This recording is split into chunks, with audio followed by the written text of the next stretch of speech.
de pages qu'on va retrouver sur un site.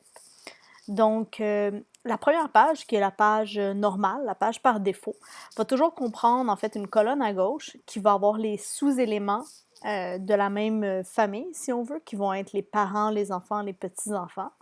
Et ensuite, on va avoir le titre de la page sur laquelle on se trouve et le contenu. Les pages vont plus souvent qu'autrement être utilisées pour du contenu qui va être porté moins à changer, qui va être un peu moins dynamique, un peu plus statique, mais c'est pas toujours le cas et donc je vous montrerai un petit peu tout à l'heure comment on peut faire en sorte qu'une page soit un petit peu plus dynamique. Donc voilà la page normale, donc qui va comprendre la colonne de gauche et la colonne centrale, donc l'élément principal.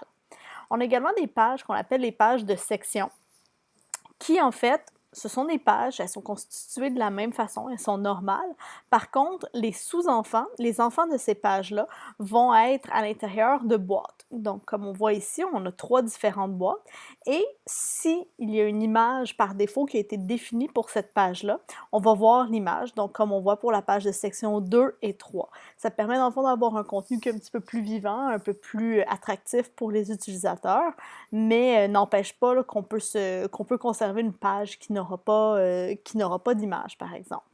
Les pages qu'on va avoir ensuite, elles vont être des pages constituées normalement, donc ce sont des pages par défaut, mais qui se trouvent à l'intérieur d'une page de section. Il est possible que la page de section, quand on a défini une image, qu'elle apparaisse. Donc elle apparaît au haut de la page, comme c'est le cas présentement. Mais il y a également l'option de cacher. Donc, j'avais une image par défaut que je voulais utiliser pour ma page de section, mais je ne souhaitais pas nécessairement qu'elle représente l'entièreté de la page, donc on peut la cacher. On a également les pages de section pleine qui sont identiques sur le fonctionnement. La différence, c'est qu'elles n'ont pas le menu de gauche. Donc, quand on n'a pas un nombre infini de sous-pages ou qu'on n'est pas déjà à l'intérieur d'un sous-menu, la page de section pleine va être beaucoup plus intéressante parce qu'en fait, elle va enlever l'espèce de dédoublement d'avoir le menu de gauche et d'avoir les pages de section qui sont les pages enfants. Si je reviens en arrière, il est également possible en fait de cacher le titre. Donc, on peut avoir une page qui n'aurait pas de titre parce que c'est pas toujours pertinent. Donc, pour la navigation, on va vouloir lui donner un titre, on va vouloir lui donner une appellation, mais on ne souhaite pas nécessairement que ça apparaisse dans la page, surtout quand on aurait par exemple une image déjà qui pourrait reprendre le titre de cette page-là. Finalement, on a un autre type de page. Évidemment, on a les pages pleines, régulières, comme on le voit là en ce moment, qui ne sont pas des pages de section, qui sont simplement des pages pleines. Le dernier type de page qu'on va retrouver, ça va être les pages hub, qui en fait permettent un certain dynamisme sur le site. Donc là ici, on a le titre de la page, le menu à gauche, on a le contenu de la page, mais ce qu'on peut faire avec les pages hub, ce serait par exemple lier des mots-clés.